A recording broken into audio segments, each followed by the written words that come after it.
Assalamualaikum warahmatullahi wabarakatuh.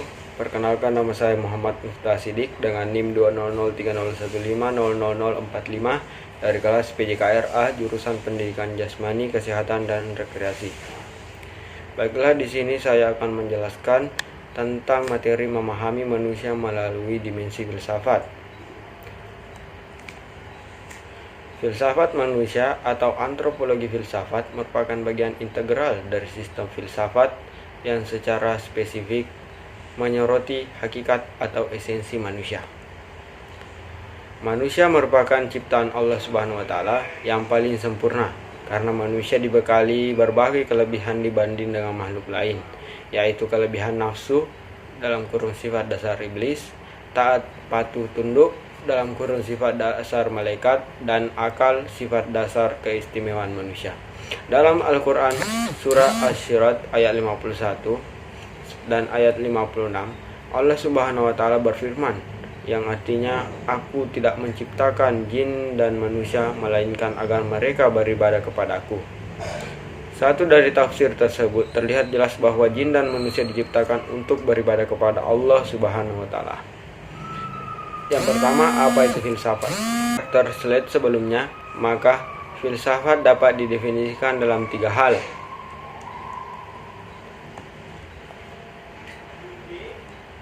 Yang pertama, filsafat sebagai perenungan. Yang kedua, sebagai kritik. Yang ketiga, filsafat sebagai ilmu yang berusaha mencari kebenaran secara metodis, sistematis, rasional, dan radikal melampaui kebenaran dan pertanggungjawaban. Apa itu filsafat? Secara etimologi, filsafat berakar dari bahasa Yunani, yaitu philein yang berarti cinta dan sophia yang berarti kebijaksanaan.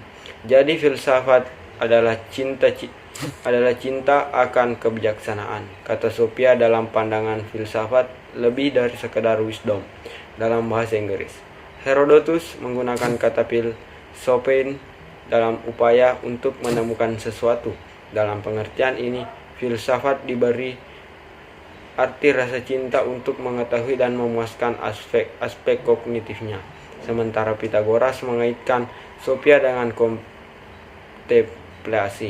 Sophia bagi Pitagoras adalah pengetahuan hasil Plato, sebagaimana dipaparkan oleh Andre Ataujan, lebih jauh menunjukkan hakikat filsafat sebagai hasil kontemplasi dalam ilmu karakter. Berikut yang pertama, dapat bertahan terhadap diskusi kritis. Artinya kegiatan utama dari filsafat adalah mengkaji secara kritis tentang segala hal. Dengan kajian itu diharapkan terjadi pertanggungjawaban rasional. Kedua, menggunakan metode dialektis. Dengan metode ini filsafat bergerak secara bertahap, yakni mengkritik pandangan-pandangannya yang ada. Setelah itu membangun pandangan baru yang didukung dengan argumen yang kuat. Ketiga, berusaha mencapai realitas yang terdalam. Filsafat menganalisa hal-hal terdalam dari kenyataan. Ia tidak berhenti pada fakta empiris, melainkan berusaha untuk menemukan kebenaran yang terdalam. Berusaha untuk menemukan kebenaran yang terdalam, filsafat mencari pengetahuan yang sejati serta hal yang hakiki dan realitas. Karena itulah filsafat bersifat meta-empiris. Keempat, filsafat bertujuan untuk mengangkat tujuan ideal realitas. Bagi Plato, memahami kebenaran berarti juga memahami ide tentang kebenaran yang dicari oleh manusia. Ide tentang kebenaran dilihat sebagai realitas tertinggi bagi manusia. Kelima, mengetahui bagaimana harus hidup sebagai manusia. Dalam butir ini, filsafat dikaitkan dengan suatu pengetahuan yang benar tentang cara hidup sebagai manusia atau kontemplasi. Dapat disimpulkan bahwa filsafat berarti pengetahuan mengenai pengetahuan, akar dari pengetahuan atau pengetahuan yang terdalam secara terminologis. Banyak sekali pendapat-pendapat yang berkenaan dengan pengertian filsafat. Namun sampai saat ini tidak ada pengertian yang secara pasti. Yang kedua, eksistensi manusia sebagai individu. Eksistensi manusia dan tahap-tahap perkembangannya sebagai berikut. Yang pertama, tahap estetis. Tahap estetis adalah tahap Hidup di mana orientasi hidup manusia sepenuhnya diarahkan untuk mendapatkan kesenangan.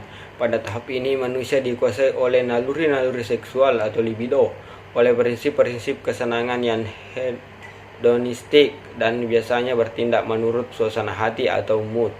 Yang kedua, tahap etis. Memilih hidup dalam tahap etis berarti mengubah pola hidup untuk semua estetis menjadi etis.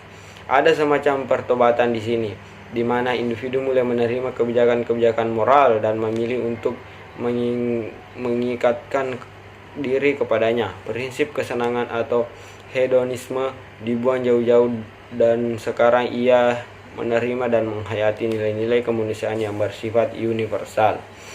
Lanjut yang ketiga, tahap religius. Keuntikan hidup manusia sebagai subjek atau aku baru akan tercapai kalau individu dengan mata tertutup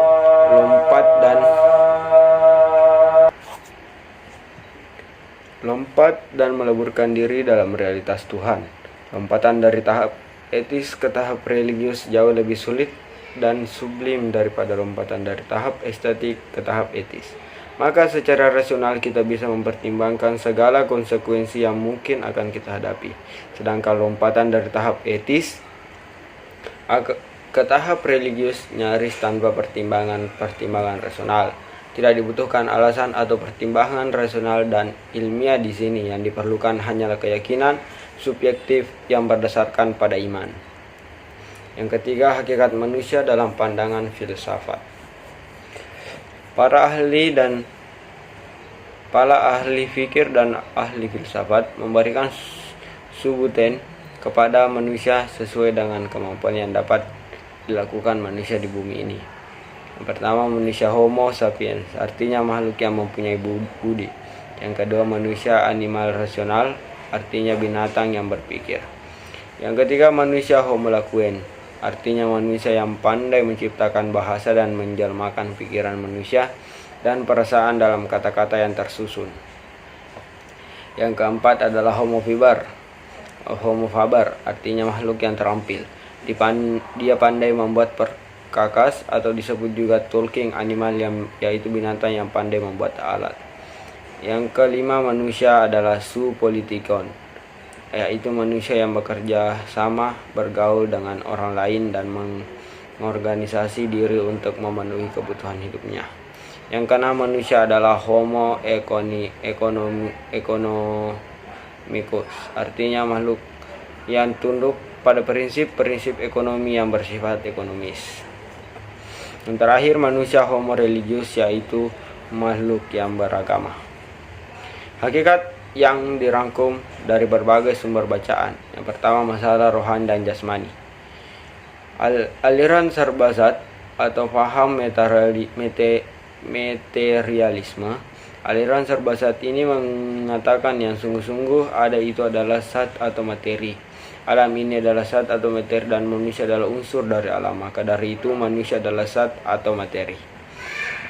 Selanjutnya aliran serbaru. Aliran ini diberi nama aliran idealisme. Aliran ini berpendapat bahwa segala hakikat sesuatu yang ada di dunia ini adalah ruh, juga hakikat manusia adalah ruh. Ruh di sini bisa diartikan juga sebagai jiwa, mental, rasio, atau akal. Selanjutnya, aliran dualisme. Aliran ini menganggap bahwa manusia itu pada hakikatnya terdiri dari dua substansi, yaitu jasmani dan rohani. Selanjutnya, aliran eksistensialisme. Aliran filsafat modern ini berpikir tentang hakikat manusia yang merupakan eksistensi atau perwujudan sesungguhnya dari manusia. Jadi intinya hakikat manusia itu apa yang menguasai manusia secara menyeluruh. Di sini manusia dipandang dari serbazat, serbaru atau dualisme dari kedua aliran tersebut, tetapi memandangnya dari segi eksistensi manusia itu sendiri di dunia. Yang kedua, sudut pandang antropologi. Manusia sebagai makhluk individu atau individual being. Dalam bahasa filsafat dinyatakan self-existence adalah sumber pengertian manusia akan segala sesuatu. Self-existence ini mencakup pengertian yang amat luas, terutama meliputi kesadaran adanya diri di antara semua realita. Self-respect, self-narcis, egoisme, martabat kepribadian, perbedaan, dan persamaan dengan pribadi lain. Khususnya kesadaran akan potensi-potensi pribadi-pribadi yang menjadi dasar bagi self-realisasi. Manusia sebagai makhluk sosial atau social being. Yang selanjutnya, manusia sebagai makhluk susila atau moral being. Atas pandangan bahwa manusia sebagai makhluk susila bersumber pada kepercayaan bahwa budi nurani manusia secara a priori adalah sadar nilai dan pengabdi norma-norma. Kesadaran susila atau sense of morality tidak dapat dipisahkan dengan realitas sosial, sebab justru adanya nilai-nilai, aktivitas nilai-nilai, berfungsi nilai-nilai hanya di dalam kehidupan sosial. Artinya kesusilaan atau moralitas adalah fungsi sosial. Yang ketiga, pandangan Freud tentang struktur jiwa. Bagian dasar atau S. Bagian ini merupakan bagian paling dasar, yaitu berkenaan dengan hasrat-hasrat atau sumber nafsu kehidupan. Semua tuntunan dan S semata-mata demi kepuasan tanpa memperhatikan nilai-nilai buruk. Selanjutnya, bagian tengah atau das Ich, aku.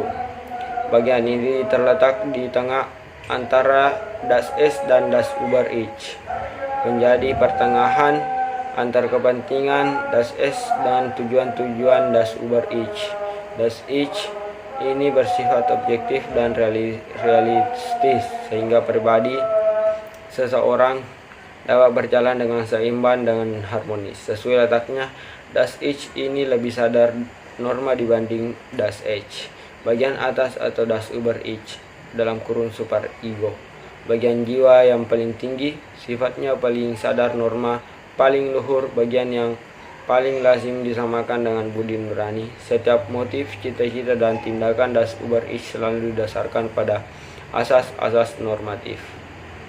Yang keempat, tujuan hidup manusia. Asal mula dan tujuan hidup manusia merupakan substansi yang sulit dijelaskan karena akal manusia sangat terbatas untuk mencapai pada substansi tersebut. Pikiran manusia tidak mampu menjelaskan secara terperinci tentang substansi mula-mula tersebut.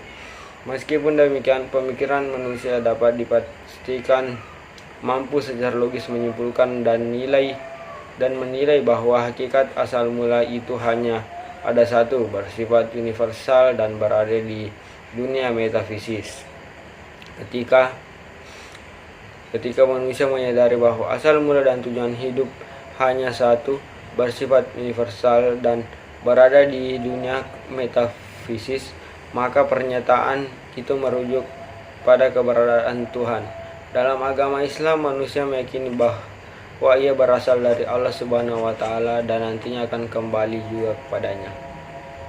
Tujuan hidup manusia paling sedikit ada 4 macam: beribadah, menjadi khilafah Allah di muka bumi, memperoleh kesuksesan, kebahagiaan di dunia dan akhirat, dan mendapatkan ridha Allah Subhanahu wa Ta'ala. Yang keempat, hakikat dan martabat manusia. Hakikat dan martabat manusia. Pertama, daya pikir atau akal yang berpusat di kepala dalam Islam dipertajam melalui renungan alam semesta dan kejadian-kejadian yang ada di alam ini. Yang kedua, daya rasa di kalbu yang berpusat di dada dipertajam melalui ibadah dalam kurun salat, zakat, puasa, dan haji. Yang ketiga, daya nafsu yang berpusat di perut akan meningkat kekuatannya bila nafsu itu diikuti kemauannya. Berdasarkan uraian di atas, dapat dikatakan bahwa keyakinan keagamaan menyebabkan pengaruh positif yang luar biasa. Antara lain, keyakinan keagamaan mampu menciptakan kebahagiaan dan kegembiraan. Keyakinan keagamaan mampu mewujudkan kemasyarakatan yang sehat, yaitu menghargai hak asasi manusia, menghargai aturan-aturan dan pembatasan-pembatasan, menganggap keadilan sesuatu yang suci, dan menawarkan rasa cinta kepada orang lain. Yang ketiga, keyakinan keagamaan mampu mewujudkan dalam diri manusia kekuatan untuk bertahan dan menjemahkan kepahitan menjadi rasa manis. Yang kelima, hubungan antara filsafat dan pendidikan dan manusia. Hubungan antara filsafat, pendidikan, dan manusia. Pendidikan adalah usaha sadar, terencana, sistematis, dan berkelanjutan untuk mengembangkan potensi-potensi bahwa manusia memberi sifat dan kecakapan sesuai dengan tujuan pendidikan. Esensia kepribadian manusia yang tersimpul dalam aspek-aspek individualis, sosialitas, dan moralitas hanya mungkin menjadi realita atau tingkah laku sikap melalui pendidikan yang diarahkan kepada masing-masing esensia-esensia itu. Jadi hubungan antara filsafat, pendidikan, dan manusia secara singkat adalah sebagai berikut. Filsafat digunakan untuk mencari hakikat manusia sehingga diketahui apa saja yang ada di dalam diri manusia. Hasil kajian dalam filsafat tersebut oleh pendidikan dikembangkan dan dijadikan potensi nyata berdasarkan esensi keberadaan manusia, sehingga dihasilkan manusia yang sejati, yang utuh sebagaimana dibutuhkan Allah Subhanahu wa taala. Selanjutnya yang terakhir adalah kesimpulan. Secara praktis, filsafat manusia bukan saja berguna untuk mengetahui apa dan siapa manusia secara menyeluruh, melainkan juga untuk mengetahui siapakah sesungguhnya diri kita di dalam pemahaman tentang manusia yang menyeluruh itu. Filsafat adalah ilmu yang mempelajari dengan sungguh-sungguh tentang hakikat kebenaran sesuatu. Dalam filsafat, pemahaman manusia dilihat dari berbagai sudut pandang, yaitu pertama, masalah rohani dan jasmani, aliran Sarbasat atau faham materialis. Yang kedua, sudut pandang antropologi. Yang ketiga, pandangan Freud tentang struktur jiwa. Ya, itulah tadi pembahasan mengenai hubungan antara filsafat, pendidikan, dan manusia. Lebih dan kurangnya mohon dimaafkan. Assalamualaikum warahmatullahi wabarakatuh.